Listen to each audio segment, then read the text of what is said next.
Malestar na Pobra polo peche do servizo de urxencias do PAC na xornada de tarde. Os pacientes deben trasladarse a Ribeira ou ao Hospital da Barbanza para seren atendidos. Que tal? Moi boa noite. De seguido lles ampliamos esta información. Antes titulares. Comezan as obras da segunda fase da rehabilitación do Pazo de Quintáns. Construirase un novo edificio que acollerá o Centro da Cultura Gastronómica das Rías Baixas. A Xunta licita as obras de mellora da seguridade viaria da estrada PO 531 en Campañó. A actuación conta cun investimento de máis de 860.000 euros e está previsto que comece na primavera de 2025. Ás portas das festas da Peregrina comezan as inspeccións documentais e técnicas das atraccións da feira que se instalan na cidade. Realízanse por encargo do Concello de Pontevedra, que leva xa 22 anos facéndoas. Risas, acrobacias e ilusionismo encherán as rúas de Vilagarcía. Do 19 ao 24 de agosto volve o Festa Clown con compañías galegas, estatais e internacionais de alta calidade.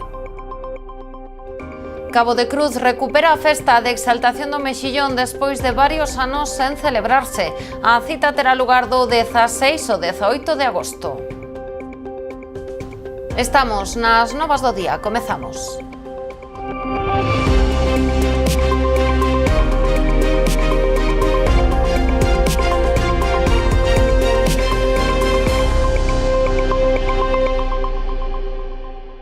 Minuto de silencio no Concello de Pontevedra en sinal de rexeitamento do crime machista da Coruña. Un home de 76 anos estrangulou a súa muller de 74. É a segunda vítima da violencia machista en Galicia no que levamos de ano 2024. No acto, ademais de representantes dos tres partidos da corporación, BNG, PP e PSOE, participaron funcionarios e mesmo veciños da cidade. Temos que lamentar de novo unha concentración, un minuto de silencio máis por unha morte, un asasinato machista, porque já hai que chamar as cousas polo seu nome, e está claro que o machismo mata e iso obríganos a estar unha vez máis aquí. Temos que estar, pero a solución non son os minutos de silencio, son máis recursos, máis mecanismos e solucións a unha sangría que non se pode soportar máis. Malestar na Pobra polo peche do servizo de urxencias do punto de atención continuada na xornada de tarde. Para seren atendidos os pacientes que o precisen teñen que desplazarse agora ao Centro de Saúde de Ribeira ou ao Hospital da Barbanza. Dende hai varios días, o Servizo de Urxencias de Tarde do PAC da Pobra do Caramiñal, que viña funcionando con regularidade dende as 3 ás 10 da noite, non atende.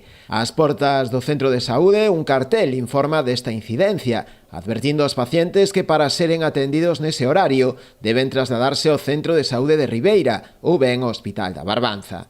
O motivo dese peche é o parecer que un dos profesionais que traballan nel se atopa nestes momentos de vacacións. Para o Bloque Nacionalista Galego Local, trátase dun novo recorte, un exemplo máis do desmantelamento da sanidade pública que busca o Partido Popular. A mala xestión do Partido Popular está xogando ca saúde de todos os veciños e veciñas da Pobra do Caramiñal.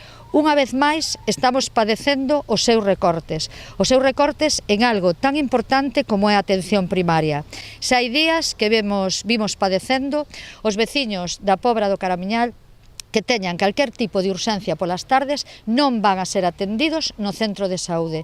Teñen que desplazarse ata Ribeira ou ata o Hospital do Barbanza. Polo tanto, nós queremos poñer en coñecemento da cidadanía que isto non se pode permitir máis. Os nacionalistas levarán este asunto novamente ao Parlamento. Segundo eles, o que se busca é eliminar servizos e alongar as listas de agarda, derivando os pacientes a outros centros que están saturados ou incrementar tamén a saturación nas urxencias do Hospital da Barbanza. Está o PAC de Ribeira en condicións de recibir tamén as urxencias da Pobra do Caramiñal? Rotundamente non.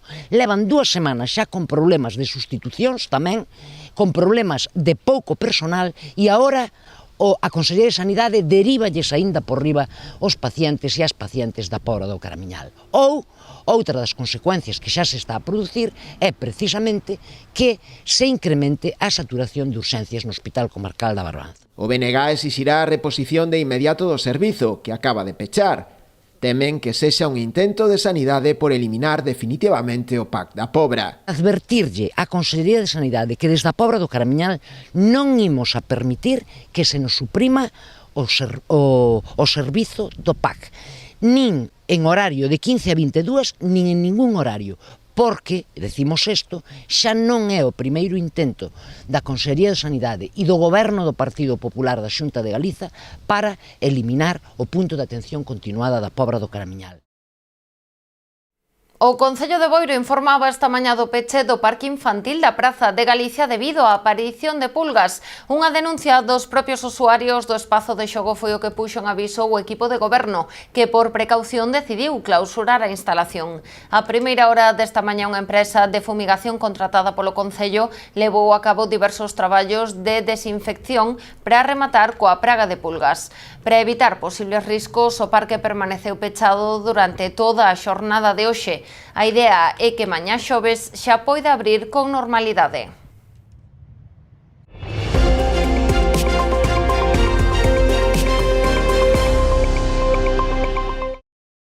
Seguimos en Boiro, ali o Concello vende convocar tamén unha liña de axudas económicas de carácter non periódico destinadas a facer fronte a gastos específicos para persoas con escasos recursos. O montante económico destinado a este fin ascende a uns 24.000 euros.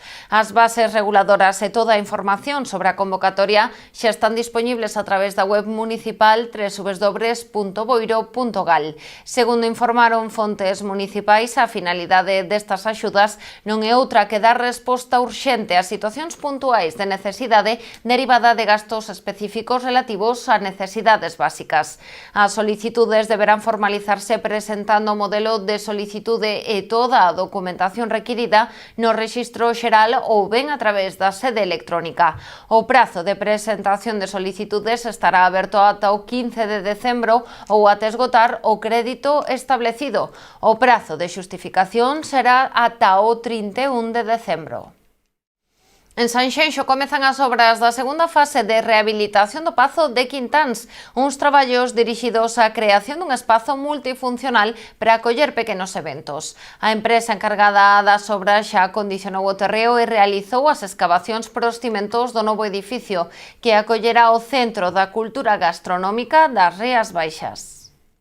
Sanxenxo comeza a segunda fase de rehabilitación do Pazo de Quintáns. Xa están en marcha as obras dirixidas a construir un novo espazo de eventos, futura sede do Centro da Cultura Gastronómica das Rías Baixas. O bo é que para a Semana Santa este todo listo e poidamos licitar o que ten que ser a explotación de todo isto para que sea sostible tamén no mantemento, porque as obras depois hai que mantelas, e o que se trata de sacar unha concesión para que se poidan facer, como ben explicaba o arquitecto director, por facer aquí eventos, facer presentación de produtos relacionados todo coa nosa gastronomía, coa viticultura, con produtos do mar, etcétera, etcétera. Non? Actualmente a empresa adxudicataria xa acondicionou o terreo e realizou as escavacións para os cimentos da nova edificación. Terá unha capacidade aproximada para 120 persoas sentadas e estará deseñada en pedra, madeira e vidro. Una pequeña edificación anexa al propio Pazo, al edificio noble, con una capacidad, un subespacio polivalente en el que habrá una capacidad de en torno a 150 personas sentadas, 200 de pie, en el que se pueden hacer desde exposiciones, eventos, a cualquier tipo de acto que se pueda desarrollar ahí. Estará dotado también con una pequeña edificación destinada a aseos y una edificación suplementaria para cocina y dar servicio, evidentemente, a cualquier tipo de acto que pueda haber aí. Ademais, o proxecto contempla a habilitación dun aparcadoiro nunha finca anexa que disporá de 27 prazas. Tamén se iluminará o acceso, se delimitarán as prazas e se monitorizará o portón pro peche do conxunto do Pazo. É que é unha obra, como ben explicou el, que se trata de darlle un servicio a todo o que é o Pazo de Quintáns para convertilo no centro gastronómico das Rías Baixas, como así estaba falado desde un principio, tanto coa Xunta como tamén, porque saben ustedes que isto ven con fondos Next Generation. Aquí vanse a invertir máis de casi cerca de 800.000 euros neste edificio. Queda a última fase, que será a musealización digital que vai a levar por dentro todo o que é o edificio principal. A recuperación do antigo hórreo, a limpeza e saneamento dos muros perimetrais e interiores completan a actuación en marcha que conta cun orzamento de 770.000 euros e un prazo de execución de 6 meses. A Xunta de Galicia licita as obras de mellora da seguridade viaria da estrada PO 531 en Campaño, no concello de Pontevedra. A actuación conta cun investimento de máis de 860.000 euros e está previsto que dea comezo na primavera de 2025. Terá un prazo de execución de 8 meses. Hoxe iniciase a licitación, o prazo está aperturado ata o próximo 2 de setembro. Contamos con ter axudicada a obra no primeiro trimestre de 2025, empezala xa para poder estar en servicio a finais do vindeiro ano. En total, preto de 500 metros, onde se realizarán sendas peonís de 2,5 metros de ancho, que permitirá ese tránsito peonil seguro. As actuacións desenvolveránse no treito da PO 531 entre o cruce coa estrada PO 310 e o cruce coa variante norte de Poio, co obxectivo de contribuir á mellora de seguridade, especialmente pros peóns. Por unha parte, a conselleira subliñou que para reforzar a seguridade dos peóns executaránse sendas peonís en ambas marxes da estrada PO 531 entre a Nova Glorieta e a rotonda da variante.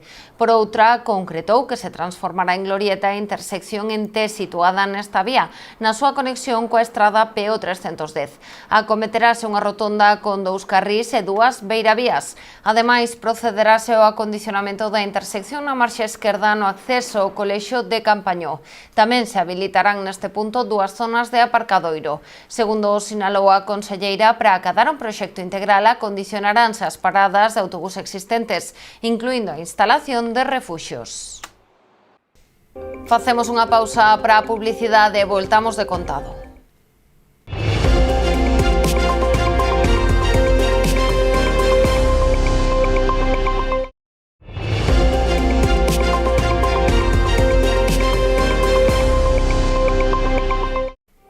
En Pontevedra, as portas das festas da Peregrina comezan as inspeccións documentais e técnicas das atraccións de feira que se instalan na cidade. Son case 30 que estarán localizadas na contornada Rúa Alameda e da Avenida Raíña Victoria. As revisións realizanse por encargo do Concello, que leva xa 22 anos facéndoas. O obxectivo do goberno local é incrementar as garantías de seguridade para as persoas que utilizan estas instalacións itinerantes. O equipo técnico que acude á feira segue un protocolo específico que inclúe varias fases, como a revisión da documentación, comprobar o estado xeral da atracción ou a dotación de extintores. Trátase dunha inspección visual das condicións da montaxe e do estado de conservación e do mantemento dos materiais. Así as cousas, dende o goberno local, botan en falta que fora de carácter obrigatorio para as atraccións superar unha inspección semellante ás ITVs dos vehículos. Risas, acrobacias e ilusionismo encherán as rúas de Vilagarcía de Arousa. Do 19 ao 24 de agosto volve o Festa Clown, con compañías galegas, estatais e internacionais de alta calidade. En total haberá 4 estreas absolutas e 6 estreas en Galicia. E sempre soportándonos no gran núcleo de compañías galegas. Para nos Festa Clown unha das grandes plataformas do circo galego. O circo galego representa o 50% da programación e temos estreas de compañías como MU, de compañías como Circo Chosco, de compañías como Abela Circo, que é unha programación moi variada, con moitas disciplinas diferentes e que pretende un pouquiño chegar a todas as idades. Eu destacaría ademais do Festa Clown non soamente pois esa diversión que proporciona e que nos cubre unha parte das familias que teñen o seu espacio nas nosas festas de San Roque, unha gran parte desa diversificación e de chegar a ese público máis infantil, os culpables son o Festa Clown. Este Festa Clown creo que reúne perfectamente, non? Eu creo que representa como ningún outro evento en Galicia a realidade, o que queremos transmitir detrás desa lei de cultura inclusiva e accesible, na que temos que garantizar a igualdade de oportunidades, na que ademais temos que pensar naqueles que máis o necesitan, non? En este caso garantir os seus dereitos culturales, e aquí temos un claro exemplo desa realidade, non? Este ano pasarán polo Festa Clown grandes nomes como o do ilusionista Miguel de Lucas, que estrea en Galicia o ao seu espectáculo Magia e Humor e compañías internacionais chegadas de diferentes continentes como Cirque Colo-Colo de Marrocos, Chiminigagua de Colombia e outras compañías nacionais de gran calidade como Circo Chosco, Orainbi ou Ameba Teatre. Como cada ano, o público do Festaclown poderá votar polo seu espectáculo favorito dentro do certame. O festival divide a súa programación en varios bloques temáticos: superroquiños matutinos para cativada, o certame e a mostra de tarde para público familiar. Ademais, dentro do seu apartado social atópanse varios espectáculos nos que participan compañías profesionais con artistas con discapacidade. Nesta ocasión contarán coa colaboración da Asociación con eles e Igualarte. A inauguración do Festaclown será o próximo luns 19 de agosto ás 7:30 da tarde da man da Fundación Chiminigagua. Todo preparado en Noia para unha nova edición e xa van 11 do Festival Internacional de Arpa Vila de Noia. Terá lugar dende mañá xoves ata o sábado. 3 xornadas ateigadas de talento, música e pluralidade estilística nas que a protagonista absoluta será a arpa. O Festival Vila de Noia é o único evento cultural do noroeste peninsular que ten como eixo vertebrador a este peculiar instrumento. Durante estes días, Noia dará cabida a bandas e solistas chegados dende Alemanha, Escocia, Francia, Senegal e Ucraína, que coas súas actuacións tratarán de mostrar a calidade artística en eidos como a música clásica, o folk ou mesmo o jazz. Entre as figuras convidadas atópanse músicos como Momi Maiga, Descofar, Camille Levesque, Rachel Herr e Ron Yappi, entre outros. O Noia Harp Fest, co-dirixido por Rodrigo Romaní, Beatriz Martínez e Alba Barreiro, conta co apoio do Concello de Noia, da Deputación da Coruña e da Xunta de Galicia a través da Axencia Turismo de Galicia. Despois de 8 anos sen celebrarse, Cabo de Cruz recupera a festa de exaltación do mexillón. A cita promovida polas 6 agrupacións de mexilloeiros máis importantes do municipio en colaboración co Concello foi presentada de xeito oficial este mediodía. Desenvolverase do 16 ao 18 deste mes de agosto. Esta mañá presentábase oficialmente a festa de exaltación do mexillón de Cabo de Cruz. Recupérase así unha das citas gastronómicas máis representativas, non só da localidade, senón tamén de toda a comarca, que levaba 8 anos sen celebrarse. Desenvolverase do 16 ao 18 de agosto, grazas á implicación das 6 agrupacións de mexilloeiros máis importantes en canto a número de socios do municipio. Cando empezamos a propoñer a idea nas agrupacións, incluso a nos familiares, xente da amigos, sí que se vía con moitas ganas, moita ilusión, algo que realmente é de Boiro, é de Cabo, e sí que nos pareceu algo, non sei, como que notas que a xente quere que se recupere. Para eses 3 días, a entidade organizadora ten preparado un variado programa de actividades que arrancarán cunha ruta de etapas polos locais de hostelería do municipio. Temos inscritos sobre 40 locales de hostelería aos que llevamos a donar 2 bolsas de mexillóns, que son aproximadamente uns 900 kilos de mexillóns que vamos a dar durante o venres, para que non solamente a exaltación estea ubicada en Cabo de Cruz, que é verdad que é un sitio importante e de onde debe partir, pero tamén queremos involucrar non solamente o propio Concello, sino tamén hai hosteleros das parroquias que se apuntaron para facer esta degustación de mexillóns ao vapor durante o día 16, ou que poden seguir, se eles interesa, facelo todo o fin de semana. O domingo será o día forte do evento, coa propia degustación, que se levará a cabo na esplanada portuaria, a carón da lonxa, nunha carpa instalada para a ocasión. Ofreceremos unha degustación de mexillón en distintas formas de facelo, vale, algunhas máis tradicionais, outras máis innovadoras, amenizada tamén por un grupiño de gaiteiros, tendo antes desta digamos, degustación a Liga Galega de Traíñas, vale, que tamén estamos de acordo co Club de Remo. Dende o Concello ven nesta cita unha promoción dun dos produtos e tamén dun dos sectores económicos máis importantes do municipio. para o Concello é importantísimo. Estamos falando dun sector económico moi importante no noso Concello. A Concellería dicía que éramos un dos concellos máis importantes, non, somos o Concello máis importante da Ría de Arousa, de sector bateeiro, de extracción de emisión, por diante de Ogrovi, e iso, bueno, por Concello, apoiar este tipo de iniciativas non só é apoiar unha exaltación, sino é apoiar un sector económico importante para o noso Concello. Para o seu desenvolvemento, a Festa de Exaltación conta tamén coa colaboración da Consellería do Mar.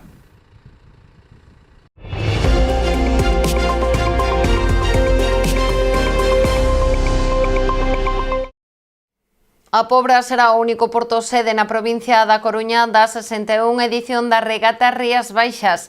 A cita deportiva, unha das máis lonxevas e con maior tradición das que se celebran en todo o ámbito nacional, terá lugar do 14 ao 18 de agosto. A Pobra do Caramiñal será un ano máis un dos portos de referencia da Regata Rías Baixas na súa 61 edición, sendo ademais a única localidade participante da provincia da Coruña. A proba desenvolverase do 14 ao 18 deste mes de agosto, con varias etapas, con inicio e chegada no Porto de Vigo.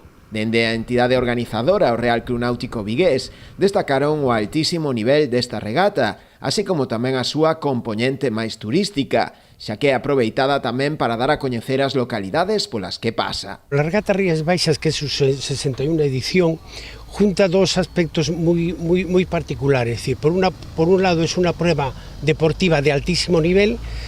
Para muchos de los participantes que van a estar en Rías Baixas han estado esta semana pasada en la Copa del Rey en Palma de Mallorca y han ganado. Es decir, quiero decir, el nivel es impresionante, pero tiene la otra faceta turística, porque yo creo que toda gente se programa las regatas Rías Bajas de que por un lado o deporte, esos 10 o 15 barcos primeros que son muy competitivos, pero después los 40 o 50 restantes, yo creo que aprovechan estos 5 días por las Rías Baixas para hacer turismo.